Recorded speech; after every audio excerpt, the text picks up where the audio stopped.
Repent and return. పశ్చాత్తాపపడాలి. దేనికి పశ్చాత్తాపపడాలి అంటే మనం లిస్టు రాసుకోవాలి. ఏం లిస్టు రాసుకోవాలి?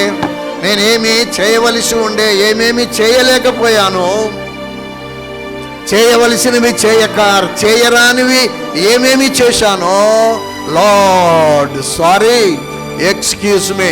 పశ్చాత్తాపం అనగానే ఊరికనే ఒక నోటి మాటతో పెదవులతో కాదు, అది గుండె పిండి వేసే ఒక గొప్ప మూమెంట్ అని వాక్యములో జ్ఞాపకం చేశాను.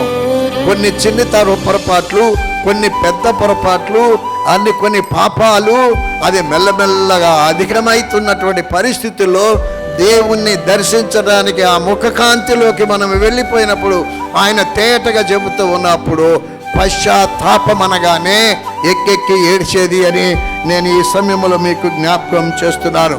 దావీదు ఒక పార్ట్ ఆఫ్ లైఫ్ మంచిది కాదు. అందుకే దేవుడు నాతాను పిలిచి చెప్పేశాడు, ఏమిటి నీ పాపము ఘోరమైనది, నీవు చావబోతున్నావు.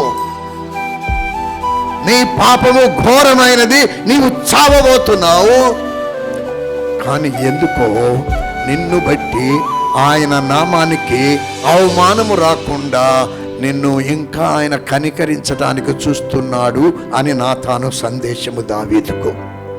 ప్రియమైనటువంటి దేవుని బిడ్డలు, పాపము చేయటం సులభం, పశ్చాత్తాపము పడటం కష్టమైనది, కఠోరమైనది, కఠినమైనది.